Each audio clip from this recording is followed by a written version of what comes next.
Téléspectateurs de la région de Bandiangara, merci de votre fidélité au programme de Renouveau TV et bienvenue dans votre émission Regard croisé, situation sécuritaire dans la région de Tombouctou, état des lieux. C'est le sujet qui va essentiellement occuper nos regards ce soir. Pour l'aborder, nos invités, ils sont quatre. Le premier, M. Chakmar Soumano, il est coordinateur du baromètre et président de l'organisation des jeunes patrons du Mali. Monsieur Soumano, merci d'être avec nous. Bonsoir Barou, bonsoir aux téléspectateurs. C'est à moi de vous remercier pour l'invitation. Deuxième invité, monsieur Abdallah Yatara, il est conseiller communal au niveau du 4e arrondissement du district de Bamako. Il est aussi cadre du parti Yelema. Monsieur le maire, merci d'être avec nous. Oui, conseiller communal au niveau de la commune 4 pour le moment. L'arrondissement 4 n'est pas encore effectif. D'accord. Merci Barou pour l'invitation et salut à mes co-débatteurs et à tous les téléspectateurs qui sont actuellement sur le Nouveau TV. Troisième invité, Adama Koulibaly, dit Adam Saint. Adams Koulibaly, il est du secrétariat politique au niveau du PRVM Fasoko. Monsieur Koulibaly, merci d'être avec nous. Merci beaucoup Barou, merci pour l'invitation. Le quatrième invité va incessamment nous rejoindre autour de ce plateau. Il s'agit du professeur Abdul Karim Djamoutene. Il est professeur d'enseignement supérieur. En tout cas, pour ceux qui nous concernent, nous vous disons bienvenue à toutes et à tous dans votre émission Regard croisé. Avant d'évoquer la situation sécuritaire au niveau de la région de Tombouctou, c'est par finalement une ordonnance qu'il a signée dans la semaine écoulée que le général président Abdraman Tchani autorise désormais les armées maliennes et burkinabé d'intervenir sur le sol nigérien en cas d'intervention militaire extérieure au Niger. Monsieur Soumano, oui. Avez-vous suivi cette signature de convention finalement entre d'une part la délégation malienne et également les autorités nigériennes, c'est-à-dire le général Tchani qui autorise désormais et le Burkina et le Mali d'intervenir sur son sol en cas d'attaque?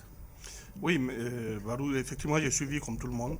Déjà, je salue cela parce que ça montre déjà que le Mali, le Burkina, le Niger sont très unis et donc solidaires les uns des autres. Et ça, c'est bien déjà. Et déjà, moi, je ne veux pas d'intervention militaire. Je l'ai toujours dit, je ne souhaiterais pas que la CEDEAO fasse cette intervention militaire. Je pense qu'il est important que la voie du dialogue puisse primer. Et nous avons, l'Afrique est riche en dialogue, l'Afrique est riche en médiation. Les instruments, il y en a plein. Je pense qu'il faudrait encore espérer qu'il y aura une issue favorable et heureuse sans qu'on arrive à cette intervention militaire, ce qui pourrait avoir des conséquences fâcheuses. Maintenant, par rapport à cette signature, moi je me dis, c'est pour encore montrer aux uns aux autres que les pays sont décidés et de prendre leur destin en main. Mais à cela ne tient, je pense qu'il faudrait aussi penser souvent, il y a certains articles de certaines constitutions qui rappellent aussi, qui font appel à, qui déterminent un certain nombre de diligences à l'interne pour qu'un pays puisse entrer en guerre. Je pense qu'il faudrait aussi penser à cela dans les pays respectifs. Ok. Jadra, quelle lecture peut-on faire de cette ordonnance du général Tchani qui autorise désormais les armées maliennes et burkinabé d'intervenir sur le sol nigérien en cas d'attaque? Oui, parallèlement à la préparation militaire, je crois que les deux parties sont en train de mettre la forme. Autant la CEDEAO aussi cherche à mettre la forme en cherchant la caution du Conseil de paix et de sécurité de l'Union africaine. Oui. Autant la coalition tripartite Mali, Niger, Burkina aussi gagne aussi du temps en mettant la forme aussi. Le Niger vient de donner l'aval avec la prise de l'ordonnance. J'espère que le Mali aussi, le Burkina vont aussi suivre à travers leur Conseil national de transition pour aussi mettre la forme. Peut-être que c'est des actions qui précèdent peut-être l'action militaire, mais j'espère qu'on en arrivera là et que d'ici là, on trouvera une solution pour que vraiment les armes ne crépitent pas. Koulibaly, est-ce qu'on peut finalement parler avec, avec la signature de cette ordonnance de la naissance du G3 Sahel finalement? Bon, je ne pense pas que c'est en principe la naissance du G3 Sahel, mais c'est la naissance d'une très bonne collaboration, d'une bonne vision entre les trois pays. Et nous espérons qu'il n'y aura pas la guerre.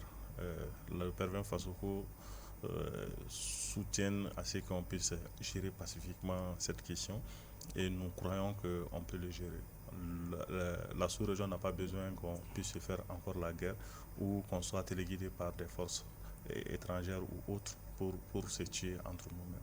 L'Afrique peut relever les défis de la paix et on peut ensemble se donner la main pour booster les terroristes hors de nos frontières. Soumano, parlant toujours du Niger, il y a les autorités de la transition nigérienne qui ont décidé de donner désormais 48 heures à l'ambassadeur de la France au Niger de quitter le pays déjà. Oui, déjà, on appelle ça les mesures de rétorsion en diplomatie. Ça veut dire que c'est des mesures inamicales mais légales. Qui c'est pour peut-être répliquer à une situation peut-être confuse. Et comme ils l'ont indiqué eux-mêmes dans la lettre, parce que qui a fait le tour des réseaux sociaux, c'était le chocolat des réseaux sociaux, mais il y a eu aussi une confusion parce que dans la même foulée, on avait vu que d'autres pays avaient été cités, notamment en l'occurrence les États-Unis, le Nigeria, la Côte d'Ivoire et puis l'Allemagne. Mais nous avons vu ce matin une démenti formelle des affaires étrangères et encore, moi tout à l'heure j'ai encore vu certains qui ont balancé d'autres informations comme quoi que ça avait été fait mais qu'à la dernière minute ça a été annulé. Donc moi je pense qu'à ce stade il faudrait qu'on maîtrise l'information. Parce que d'après le communiqué en tout cas diffusé par les autorités du Niger, on parle de mauvaises intentions pour pouvoir véritablement peut-être ternir l'image des uns et des autres. Mais je ne sais pas qui a intérêt à faire cela. Donc pour le cas de la France, ils ont quand même ils ont authentifié cela. Et donc moi, je les mets dans le cadre d'une mesure de rétorsion qui, en diplomatie, comme on le dit, c'est une mesure inamicale mais illégale qui s'oppose à une mesure de représailles, généralement qui est illégale et en même temps inamicale. Donc une mesure de représailles, comme donner un exemple, c'est par exemple lorsque on répond à la force par la force. Par exemple, quand on réplique en utilisant la force. Sinon, il reproche à ces derniers de n'avoir pas accepté de déférer à la convocation Oui, mais quand on revoit même la réplique de la autorité française, parce que le fait qui ne reconnaît pas la donc ça s'explique. Le fait que l'ambassadeur ne se soit pas présenté, ça s'explique en partie parce que les autorités françaises semblent ne pas reconnaître, enfin ne reconnaissent pas, je veux dire, la légalité, si je peux dire, du régime actuel du Niger. Donc c'est ça qui peut expliquer, ils sont dans leur bon droit, comme ils disent, il n'y a pas besoin, d'après les informations indiquées dans la lettre, qu'il n'y a pas besoin de se fonder sur le traité de Vienne, la convention de Vienne pour pouvoir déclarer X ou Y persona non grata dans un pays qui se dit souverain. D'accord. On se dirige vers un autre bras de fer entre ce qu'on appelle la junte nigérienne et les autorités françaises finalement. Bon, moi je crois qu'en réalité, les autorités nigériennes sont en train de prendre beaucoup de désirs actuellement. Je crois qu'elles doivent plutôt se focaliser aussi sur la reconnaissance internationale sous-régionale d'abord. Je crois que c'est ce qui fait défaut un peu. Je crois qu'ils sont en train de s'inspirer du Mali, du Burkina, mais en réalité, les autorités de ces deux pays-là sont reconnues tant par la sous-région qu'internationalement, à la différence des autorités nigériennes. Je crois qu'ils sont en train de mettre la charrue avant le bœuf. Je crois qu'ils doivent baisser un peu la tension et essayer de voir comment est-ce qu'ils peuvent se faire légitimer d'abord avant de prendre de telles décisions. La France est dans son bon droit. Quand tu ne reconnais pas un gouvernement, ce n'est pas la peine de demander à ton ambassadeur de quitter ces mêmes pays sous les ordres de ces mêmes autorités que tu ne reconnais pas. Donc je crois qu'aux autorités nigériennes, je demande de tempérer un peu, de chercher d'abord la reconnaissance sous-régionale et internationale avant de prendre de telles décisions. Ouais, mais est-ce que vous pensez que la France peut continuer à ignorer cette injonction, si vous voulez, des autorités nigériennes? Oui, le Mali l'a fait. Le Mali avait dit rétrécissant de les Barkhane, rétrécissant de les Takuba, mais en réalité... Mais là, il s'agit d'un individu, d'un seul individu. Mais la France a dit, oui, nous allons nous retirer, mais conformément en bon ordre, oui. En bon ordre, oui. Et ça s'est fait comme ça. Et je crois que, je sais que la France aussi, l'ambassadeur français au Niger restera tant que la France le voudra. D'accord. L'ambassadeur français restera tant que la France le voudra. Bon, je ne pense pas, parce que déjà on nous informe que l'ambassadeur de la France s'est réfugié dans le camp du Barkhane, qui est près de l'aéroport à Niamey. Je pense quand même que la France ne veut pas partir. Une information à vérifier, à vérifier. Mais même si l'ambassadeur dit qu'il va pas, la France dit que l'ambassadeur ne va pas quitter le pays, ça sera très difficile pour l'ambassadeur d'y rester ou de vaguer à ses occupations. Il sera peut-être chez lui seulement, il ne fera pas de déplacement. Je crois que le mieux pour l'ambassadeur, c'est de quitter. Mais le mieux encore pour le gouvernement, le CNSP, c'est de reconnaître, de chercher encore de se légitimer dans la sous-région et de partir doucement. C'est-à-dire que ce n'est pas la peine d'emboîter le pas du Mali et du Burkina. C'est des cas très différents. Ils peuvent aller doucement et peut-être, pourquoi pas, dans les jours à venir, ils auront cette reconnaissance tant souhaitée. Depuis un certain temps, ici au Mali, certains esprits prêtent aux autorités de la transition d'aller au-delà du délai imparti à cette transition. Monsieur Soumano, vrai ou faux débat? Bon, déjà, il y a eu des prémices. Bon, comme moi, je ne suis pas politique, j'ai les retours vous êtes un observateur. Oui, non, j'ai dit comme je ne sais pas, j'ai cru comprendre qu'il y a eu une convocation. Oui. De ministre de l'administration territoriale. Où il y a eu le débat a été posé. Oui. La question a été posée. Et d'ailleurs, les gens ont commencé à analyser même le quorum. Parce qu'il y avait, d'après les commentaires, sur les 200 et quelques partis, il y avait 80 qui ont déféré à la convocation. Et que quand le débat a été posé, je pense qu'il y a eu beaucoup de discussions, il y a eu beaucoup de propositions. Maintenant, la question que moi je pense, que je dis, c'est que c'est des préparatifs. Enfin, on prend une situation au cas où, parce que c'est important. C'est vrai que tout le monde a la tête, les yeux braqués sur les viseurs pour le mois de février, mais au cas où il n'y a pas possibilité d'organiser les élections, parce que les choses peuvent changer évidemment. Et bien déjà, qu'est-ce qui se passe?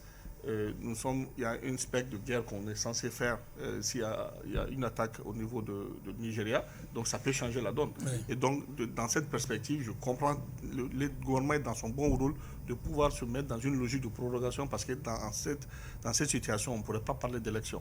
Donc moi, je dis, c'est dans les hypothèses. Et c'est important, quand on gère, il faut prévoir.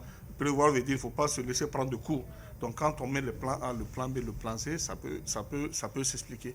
Mais de mon point de vue, ce n'est pas forcément que c'est ça le plan A, la prolongation, mais c'est vraiment des perspectives qui sont envisagées et de voir au cas où il y a une situation qui venait à aller dans le mauvais sens, qu'on puisse proposer un plan B ou un plan C. Voilà.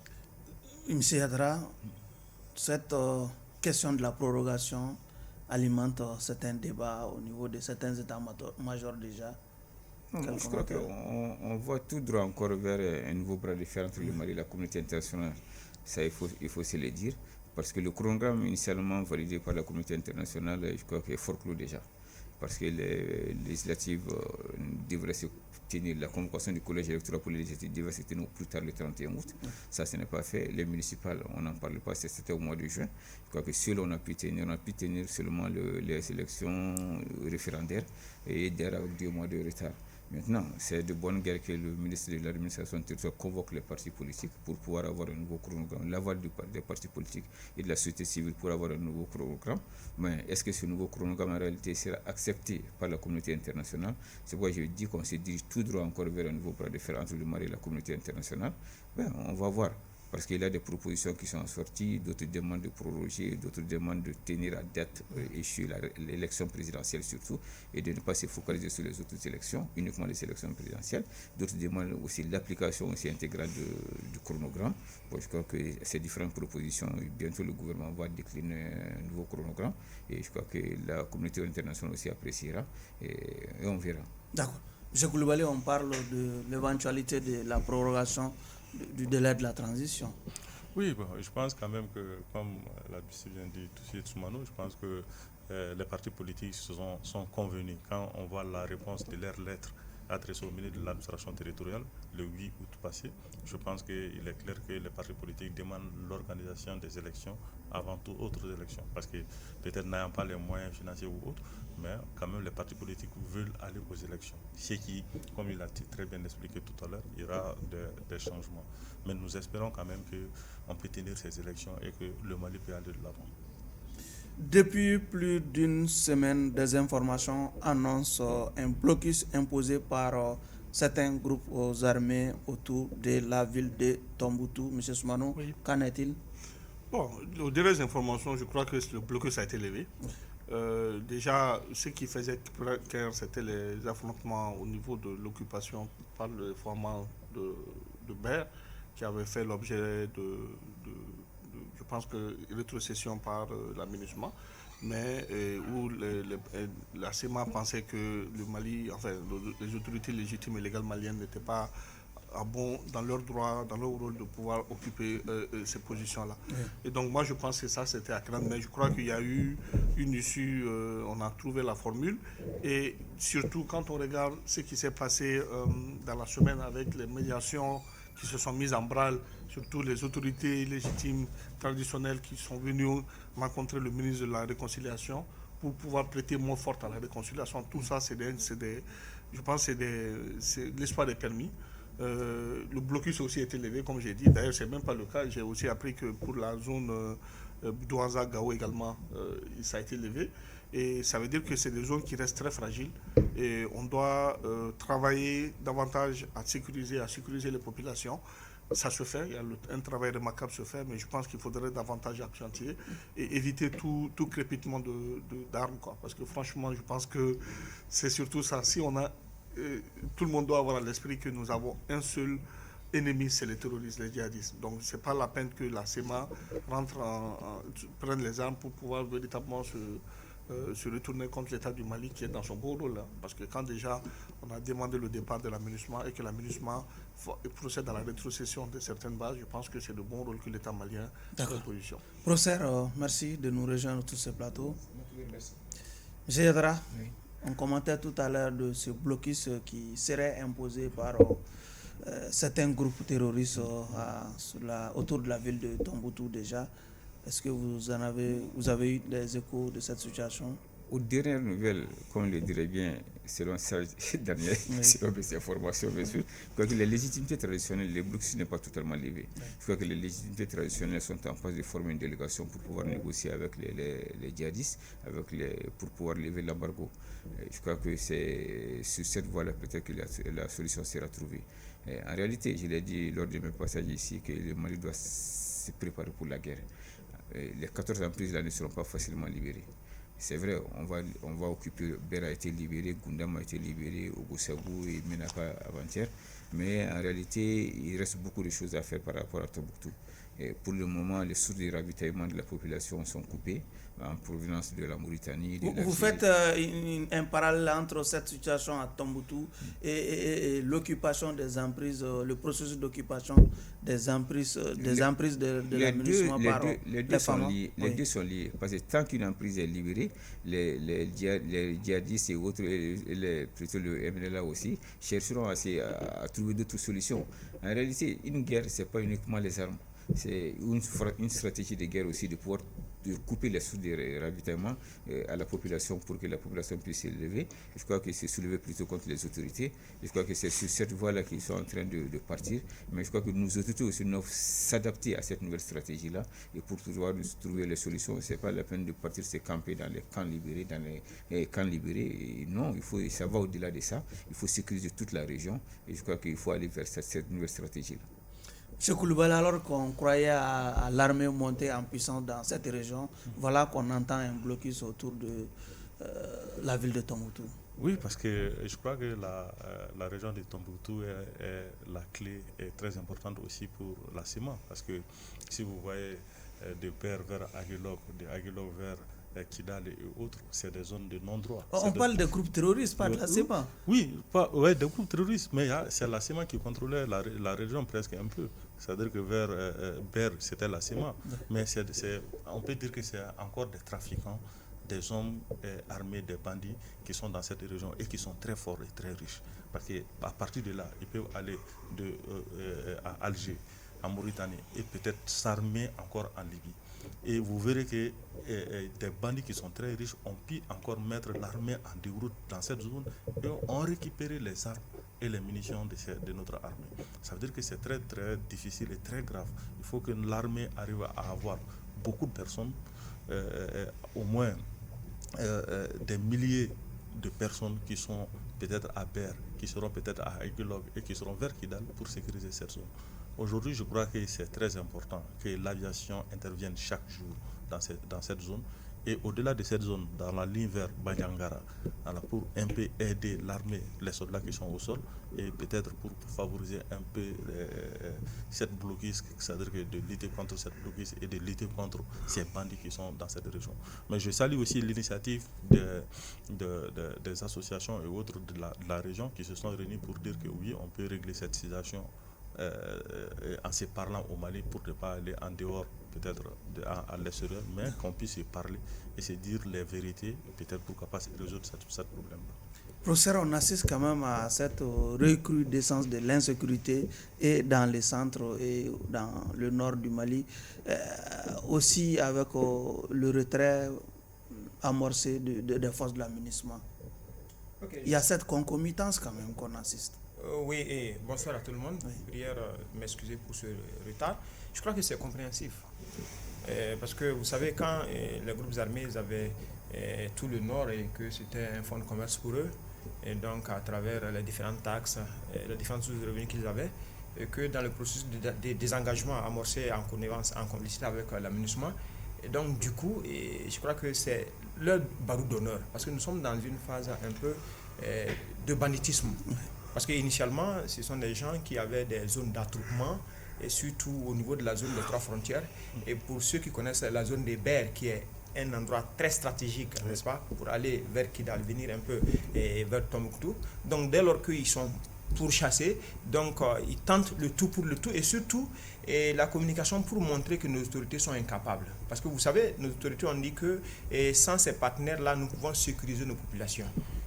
Donc dans cette phase de retrait, maintenant, il faut tout faire pour montrer à l'opinion nationale et internationale, surtout à l'opinion internationale, que nos autorités ne peuvent pas sécuriser la population. C'est pourquoi ils vont tenter le tout pour essayer de s'aimer, n'est-ce pas, cette situation. Vous avez vu tout à l'heure récemment au Burkina, il y a de cela 3 ou 4 jours, où il y a toute une colonne, n'est-ce pas, qui a été détruite, bombardée par la coalition des 3 armées maliennes, burkinabées et nigériennes. Donc, ces ensembles d'attaques s'inscrivent dans cette dynamique. Imaginez qu'il n'y a même pas longtemps, il n'y avait pas assez d'attaques au niveau du Niger.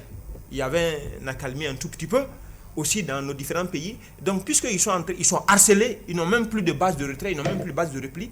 Donc, c'est tout à fait normal qu'ils tentent le tout pour le tout. Et encore dans le cas du Mali, vous savez, quand pour ceux-là qui ont lu un peu l'accord d'Alger, vous voyez qu'il y avait un avantage terrible qui avait été accordé, n'est-ce pas, à ces groupes rebelles.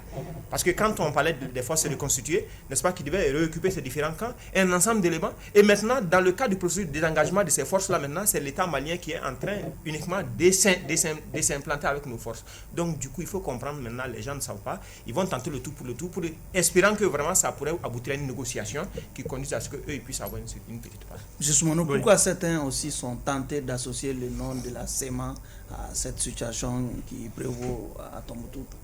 Bon, comme il l'a dit, si on essaie de voir le raisonnement fait par Koulibaly, c'est que ces zones de départ, en tout cas les plus stratégiques, c'était la SEMA. Parce que la SEMA aussi, malheureusement, avait péché par le fait que le problème le dispositif de désarmement n'a pas été totalement respecté. Quand on fait le point aujourd'hui, à la date d'aujourd'hui, normalement, on aurait dû assister au dépôt de toutes les armes par les partis en présence. Mais vous avez vu, il y a souvent le l'état-major qui a été même mis en branle. Donc ça peut que c'est les actes posés par la SEMA qui peuvent expliquer souvent, amener les gens à leur prêter de mauvaises intentions. Je ne dis pas que c'est forcément le cas, mais c'est ce qui peut expliquer. Parce qu'on dit, comme on dit, il y a un terme qui dit l'intention vaut l'action. Donc quelqu'un qui va montrer déjà que j'ai envie d'en découdre, on va dire, bon, certainement la personne n'a pas fait franc jeu. Mais quand cela nous tient, il faut noter qu'il y aura, une fois qu'une zone a fait l'objet d'une insécurité, il est très difficile de revenir à une situation ex-ante. C'est très difficile. Donc ça veut dire qu'il faut non seulement le concours des populations civiles, il faut que nos autorités aussi, les militaires bien entendu, puissent changer de stratégie, davantage mettre l'accent sur les renseignements. Et aussi, on a tous vu quand les djihadistes au Burkina ont été pris de court, vu comment ils étaient en débandade. Donc je pense que quelque part, ça peut aussi expliquer, se battre pour pouvoir véritablement avoir une zone de repli. Et s'il n'y en a pas, le Mali a compris, parce qu'aujourd'hui, il faut vraiment saluer les efforts déployés par nos FAMA, qui font un travail remarquable. Il faut les saluer, il faut les applaudir des 2 mains. Et donc moi, je pense que la SEMA aujourd'hui, comme je l'ai dit, doit être du côté du Mali, de l'État du Mali, et se dire on n'a qu'un seul ennemi, et cet ennemi, c'est le groupe djihadiste. Ok. M. Yatra, tous les regards aujourd'hui sont braqués sur la ville de Kidal déjà? Est-ce que cette situation, dans le contexte qui prévoit à Tombouctou aujourd'hui, est-ce que la situation de Kidal vous inquiète si jamais l'aménagement aussi décidait de laisser ses emprises? Ce qui est sûr. Elle va les laisser. Elle va les laisser. Oui. Mais en réalité, quel sera le sort de Kidal en réalité? Oui. C'est ça où la question doit se poser. Et moi, je crois, avant de revenir à ça, je crois qu'il faut, par rapport à Tombouctou, nous avons un territoire trop vaste, 1 240 000 km², 12 ans de guerre. Et je crois qu'aujourd'hui, les finances même ont souffert, la population a trop souffert. Moi, je crois qu'aujourd'hui, la solution au problème malien ne sera pas militaire. Je crois qu'il faut aussi engager les pourparlers à l'interne, inclusif aussi, pour pouvoir trouver la solution. On a trop souffert, 12 ans, les finances ont souffert, la population a souffert. Je crois qu'il faut vraiment faire beaucoup attention maintenant. Et on est aujourd'hui surarmé, la solution n'est pas à ce niveau. Moi, je crois qu'il faut négocier. À l'interne, il faut négocier, faire un dialogue inclusif, rencontrer si possible même ces terroristes-là, et entre guillemets bien sûr, l'ACMA les rencontrer, venir à une table de négociation pour pouvoir trouver la solution. Sinon, vraiment aujourd'hui, le Mali m'inquiète aujourd'hui. Par rapport à Kidal, il ne faut pas se leurrer.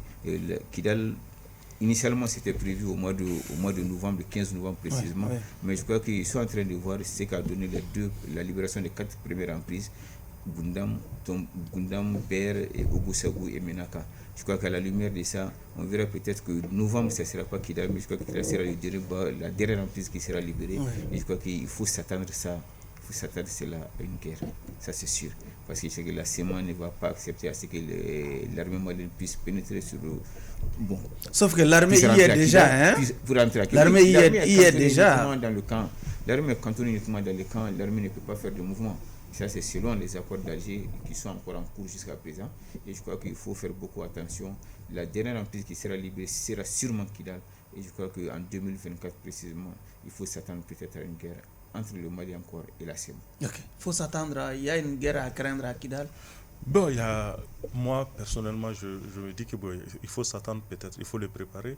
Et je suis presque pas de même... Je ne partage pas un peu son idée par rapport aux négociations, parce qu'au fait, négocier avec qui? Quelqu'un qui a tué nos parents, quelqu'un qui a tué toutes nos familles. Maintenant, s'il faut encore que je m'assoie sur la même table... On a quand même, voilà, dans le passé, on a négocié avec la CEMA. Oui, mais aujourd'hui, je crois qu'il faut... je me dis même, on va négocier avec qui?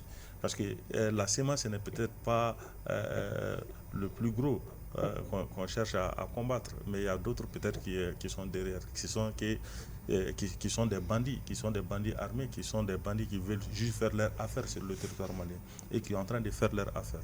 Je crois que c'est ces bandits même qui combattent aussi fortement l'armée sur le terrain.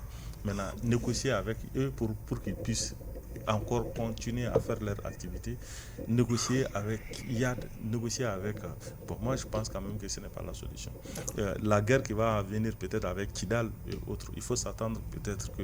Moi je me dis que la CEMA n'a pas intérêt aujourd'hui à ce que quand l'armée malienne sera à Kidal en 2024 d'attaquer. Maintenant, mais la solution... C'est en 2023. Voilà, oui, début 2024, parce que comme le 31 décembre c'est le délai.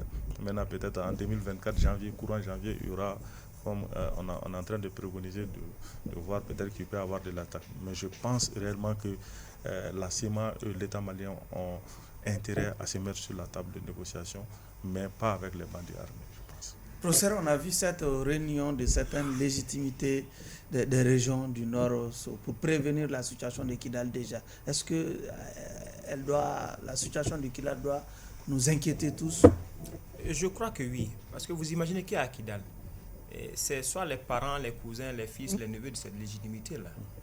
Et donc, à cette allure-là, vous savez, durant plus de 10 ans de guerre-là, et donc les gens ont développé un certain nombre d'activités, de pouvoir sur la base de cette crise. Maintenant, à l'allure, au rythme auquel les partenaires sont en train de se retirer, ça voudrait dire que c'est comme si on remettait l'entièreté du pouvoir à l'autorité malienne. Donc, du coup, vous voyez déjà, ce cri de cœur-là, c'est beaucoup plus pour dire, mais nos fils qui sont là-bas, nos cousins, nos neveux qui sont là-bas, qu'est-ce que vous leur donnez? Parce que dans le cadre de l'accord d'Alger, ils étaient contents de l'accord d'Alger. Ils avaient une partie, je ne dirais même pas une partie, c'est l'entièreté du pouvoir au détriment de tout le reste du pays. Et donc, cette fois-ci que c'est en train de se résoudre dans une dynamique qui ne leur est pas favorable, donc ils sont en train de crier pour ça. Et aussi, ça c'est un aspect, et aussi l'autre c'est pour dire si on doit aller à la guerre. Actuellement, vous savez, les rapports de force semblent avoir changé. Avant, au moment où nous signons l'accord d'Alger, etc., les rapports de force semblaient être à leur faveur. Mais aujourd'hui, si on regarde un peu a priori, on peut dire que les rapports de force sont du côté des forces armées maliennes aujourd'hui. Donc, aller à une guerre, ça veut dire que qui sont ceux-là qui sont tués? Ce sont leurs enfants. Donc, si je me mets à leur place, j'agirais de la même manière. C'est une attitude de survie, un instinct de survie. Donc moi je l'inscris dans ce cadre tout à fait normal et surtout les légitimités. Et regardez ici quand il y a une crise, qu'est-ce qu'on dit? Allons-y vers ces personnes sages, ces légitimités pour qu'elles puissent intercéder entre les parties prenantes pour qu'on puisse avoir une solution peut-être. D'accord. Monsieur Soumanou, déjà celui qui est considéré comme étant l'homme qui était derrière, en tout cas ces Russes qui opèrent au Mali, est désormais annoncé mort par les autorités russes. Il s'agit de Evgeny Prigojine déjà. Est-ce que cette mort de Prigojine va impacter sur la montée en puissance de l'armée, si tant est que les mercenaires russes opèrent au Mali? Bon, déjà, on va commencer par présenter nos condoléances à la famille de Russe disparu. Comme Poutine l'a fait. Hein? Oui, bon, ça c'est logique. Et quand on écoute, déjà il a été remplacé, hein, je tiens à le dire. Ce matin, j'ai lu dans la presse que il y a un général, j'ai oublié le nom, qui a pris la tête de Wagner. Bon, vous savez, moi je me dis, en général, quand on est dans une stratégie, une autre stratégie du genre, tout est prévu. Et tout est prévu, ça me rappelle un peu aux commentaires d'un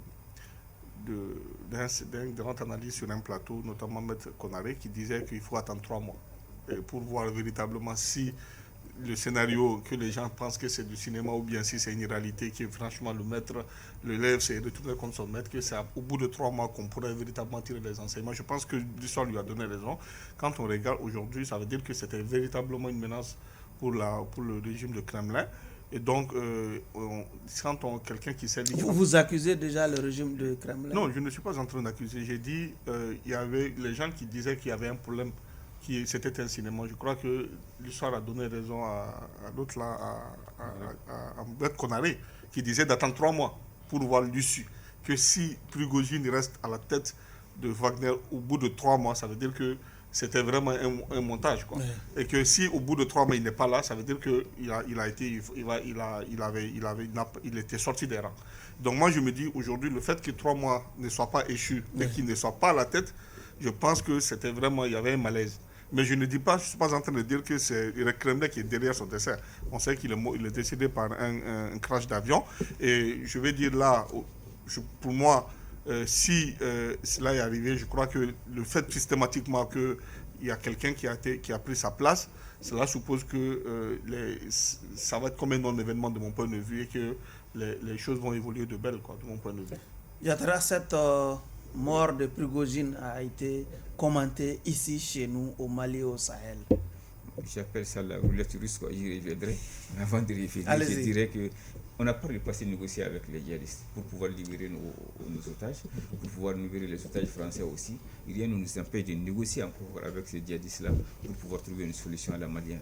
Je crois que c'est la seule porte de sortie aujourd'hui. Aujourd'hui, nos militaires ont trop souffert. Aujourd'hui, la population a trop souffert. Aujourd'hui, même nos finances ont trop souffert. La solution ne sera pas militaire pour le Mali. La solution sera sûrement dans les négociations, mais une négociation inclusive. On ne peut pas continuer à faire la guerre. 12 ans de guerre, plus long que la Première Guerre mondiale, plus long que la Deuxième Guerre mondiale. C'est peut-être dans l'histoire de la guerre la plus longue que le Mali va subir. Je crois que trop, c'est trop. Il faut aujourd'hui arrêter et partir à la négociation. Si les négociations échouent, peut-être les armes vont crépir en ce moment.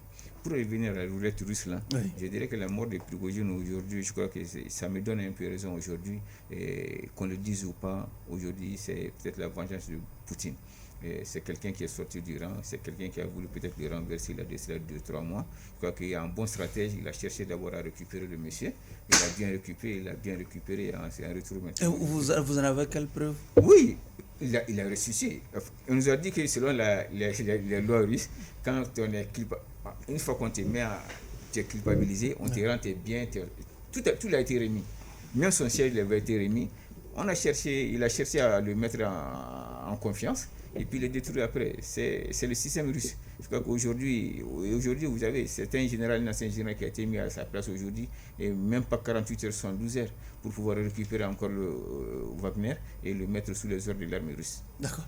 C'est après un voyage qu'il a effectué ici, en Afrique, il s'est fait, en tout cas, tuer dans un crash d'avion. Oui, Centrafrique. Je dirais que les grands hommes d'affaires ont des destins cruels parfois.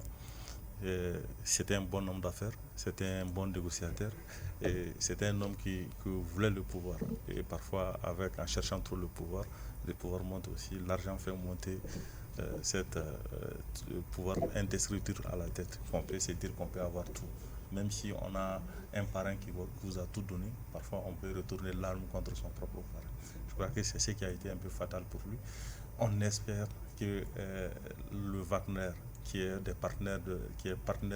un partenaire avec nos États, et que nos États peuvent encore relever ce défi de la sécurité. Nous espérons que les hommes qui sont sur le terrain à côté de nos armées ou à côté de nos soldats, qui peuvent encore continuer à se battre, continuer à relever les défis de la sécurité et peut-être partir de l'avant. D'accord. Professeur, commentant la nouvelle du décès de Prigojine, Poutine a indiqué que Prigojine avait commis beaucoup d'erreurs dans sa vie. Peut-être il a payé ces erreurs-là. Bon, moi, de mon point de vue, je dirais simplement que Prigojine a disparu des radars. Voilà. Est-ce qu'il est mort? Il n'est pas mort, ça c'est autre chose. Oui. Parce que pour moi, c'est comme un film. À la fin du film, le chef bandit il meurt. Mais quand vous sortez dans le carré, vous le rencontrez en route. C'est-à-dire qu'il y a un scénario qui avait été écrit pour Prigojine. Par l'État russe. Prigojine, on dit Prigojine. Prigojine, c'était l'État russe dans son entièreté. Mais dans la nouvelle dynamique, la nouvelle stratégie de guerre, il fallait trouver des instruments, des individus, etc. pour accomplir des tâches. Quand je prends l'exemple de la Centrafrique, c'est Prigojine, c'est Wagner qui est rentré. Mais Wagner, c'est qui? C'est l'État russe qui est derrière. Les différents contacts, c'est avec l'État russe. Au Mali, même si on dit que Wagner est là, c'est encore l'État russe. Mais il fallait trouver des stratagèmes pareils pour permettre à la Russie de se déployer sur un certain nombre de théâtres d'opération pour faire face, n'est-ce pas, aux Occidentaux, aux différents adversaires éventuels. Donc, du coup, imaginez, je prends un exemple, vous avez vu lors de la guerre en Ukraine, lorsque Prigojine a eu recours à des prisonniers, et que certaines atrocités, vous savez, quand c'est une armée loyale qui fait ça, vous savez, on peut qualifier ça de crimes de quoi, et donc du coup le pays est passible d'être poursuivi au niveau de telle instance. Donc il fallait confier un rôle pareil. Mais maintenant, quand vous terminez ce rôle, est-ce que mettez-vous à la place de Prigojine? Est-ce que Prigojine pouvait en tant que simple individu même se promener en tant que simple individu au niveau de la Russie, encore dans un autre pays? Il serait poursuivi tout le temps. Donc il fallait trouver un moyen pour dire que Prigojine il est mort. Donc pour moi, Prigojine a disparu des radars. La mission qui lui avait été confiée est terminée. D'accord. Maintenant, pour nos pays ici, c'est la continuité. Ce n'est que Prigojine n'est rien d'autre que... Wagner a été créé par qui? Par le FSB, par l'armée russe, par Poutine et autres consorts. Donc c'est la continuité. Ça n'aura pas d'incidence de mon point de vue, sur la stratégie russe de déploiement dans nos différents pays, aussi bien en Centrafrique qu'au niveau du Mali. Et puis, même quand il a dit la prise en main de Wagner, la nomination, il y a de cela environ 2 mois, mais ils avaient mis en place un général qui était un ancien député, un ancien ministre russe, comme commandant en second de Wagner quand Prigojine vivait. Donc le processus de prise en main avait été entrepris depuis longtemps. D'accord. Dernier tour de table. Alors, je partage une partie de son analyse concernant le fait que le déploiement va se poursuivre, etc. Le déploiement russe. Mais par contre, là où je partage pas de l'avis, c'est de douter de la mort de Prigojine. Ça, je ne partage pas. Je pense c'est confirmé par tout le monde. Moi, je crois que... Voilà. Donc, moi, je pense que ça... Non, ça, il ne faut même pas douter. Ça, je le dis, il est décédé. Okay. On ne peut pas, à ce niveau de responsabilité, présenter des excuses des personnes très avisées comme Poutine qui présentent des condoléances et qu'on revient. Ça, c'est En fait, moi, je n'ai jamais vu Poutine faire des déclarations sur des choses qui ne soient pas vraies. Donc, je peux déjà... En tout cas, l'autre partie de ton raisonnement, je partage cela. Mais le fait de douter de la mort éventuelle, enfin probablement de Prigojine, je pense que ça... Il y a quand même cette tendance d'analyse qui... Non, ça c'est ce que j'ai dit, ça il faut écarter cette hypothèse-là. Moi je peux dire, je suis presque sûr que Prigojine n'est plus de cette vie, il n'est plus de ce monde-là. Voilà. Il n'y a aucun jeu derrière tout ça Non, pas du tout. Par rapport à Prigojine, oui. Non, il a vécu. Voilà, il a vécu, il n'est plus de ce monde-là. Et je crois qu'aujourd'hui, comme je l'ai dit, en réalité, Poutine s'est vengé. Il s'est vengé de la plus belle manière, entre guillemets, effectivement, parce qu'il a voulu le renverser, ça fait 2-3 mois. Il a voulu mettre son système, les failles de son système à la merci de l'Occident. Poutine qui n'accepte jamais la trahison. La trahison. Pas Poutine, les Russes par excellence même n'acceptent pas ça. Je crois que toujours c'est un film russe en réalité, entre guillemets, quoi. Et ça se termine toujours comme ça. Depuis l'Union des républiques socialistes soviétiques jusqu'à la Russie fédérale aujourd'hui, ça se termine toujours comme ça, par des assassinats déguisés en accidents de circulation, déguisés en overdose, déguisés en je ne sais quoi, mais en réalité c'est des assassinats. Pourquoi est-ce que ce n'est pas aussi trop facile d'accuser Poutine d'être derrière tout ça? Oui, je pense que ce n'est pas trop facile, hein, parce que si on voit l'histoire, le passé de Prigojine, ce que Wagner fait dans les pays africains et à l'Ukraine, on ne peut pas se dire que l'État russe n'est pas pour quelque chose. Mais moi, je pense quand même que pour le cas de Tombouctou, je pense qu'il faut que l'autorité, le gouvernement s'apprête à faire un vaste recrutement des soldats, parce qu'on ne peut pas récupérer tous ces casernes délaissées par l'aménagement et encore faire cette guerre-là. Je crois qu'il faut s'apprêter à faire des recrutements et dans toutes les régions du Mali. Ça fera de telle sorte que on peut au moins les populations peuvent vaquer à leurs occupations et que les cultivateurs peuvent cultiver en cette saison pluvieuse. Professeur, le dernier mot. Bon, le dernier mot, je crois que c'est qu'on doit comprendre. C'est vrai, il y a une tradition un peu du Mali, une tradition russe, mais ce qui est important, aussi les perceptions évoluent étant donné le contexte international. Vous imaginez la mort de Prigojine, quand je prends un exemple, je serai à la place de Poutine, je vais le tuer, je ne vais pas le laisser venir au niveau de mon territoire, entre Saint-Pétersbourg et la région de Vers. Moscou, voilà, dans cette zone, et éventuellement faire exploser. C'est trop flagrant. Mais moi, je ne rentre pas dans ces différents scénarios. Moi, je dis actuellement, ce qui compte actuellement, c'est que chaque partie prenante voudrait gagner la guerre. Chaque partie prenante, que ce soit la Russie ou l'autre. Donc, regarde les différentes communications de Prigojine lorsque Prigojine était vers Bakhmout et les différents fronts. Vous savez, ils ont mené une communication, même les Occidentaux sont perdus dans la communication de Poutine, de Prigojine et des autres camarades. L'objectif, c'est gagner la guerre. Maintenant, venons-en dans le cas du Mali. Je crois qu'au niveau du Mali, le processus qui est enclenché, il est irréversible. Oui. L'inquiétude d'aller vers Kidal aussi, on ira vers Kidal. Actuellement, les rapports de force sont en faveur du Mali. Et donc, ce qui est de bons augures, d'ailleurs, c'est que nous félicitons. Bon, mais quoi qu'il en soit, quel que soit l'issue, ils vont s'asseoir. Maintenant, les rapports de force ayant basculé feront que les partis d'en face vont un peu atténuer leur position pour l'intérêt du Mali. C'est donc tout pour ce numéro de votre émission Regard croisé qui recevait comme invité professeur Abdul Karim Djamoutene. Il est professeur d'enseignement supérieur économiste. Adams Koulibaly du PRVM Fasoko, Monsieur Abdallah Yatara du parti Yélema et Cheikh Maro Soumano, président de l'organisation des jeunes patrons du Mali, qui s'apprête à aller décerner des baromètres à des Maliens établis en France qui se sont en tout cas distingués dans l'accompagnement de leur pays, n'est-ce pas, Soumano? Pour féliciter nos lauréats maliens de la diaspora de France en leur disant que nous allons célébrer le 22 septembre en terre française avec tous les Maliens de là-bas et leur décerner des trophées. Merci. Absolument, oui. Oui, j'ai mon visa. Ainsi prend fin donc ce numéro de votre émission Grand Jury. Merci, pas Grand Jury, Regard croisé. Merci à vous de nous avoir suivis. Clin d'œil à tous nos téléspectateurs du côté de la région de Kidal. Au revoir.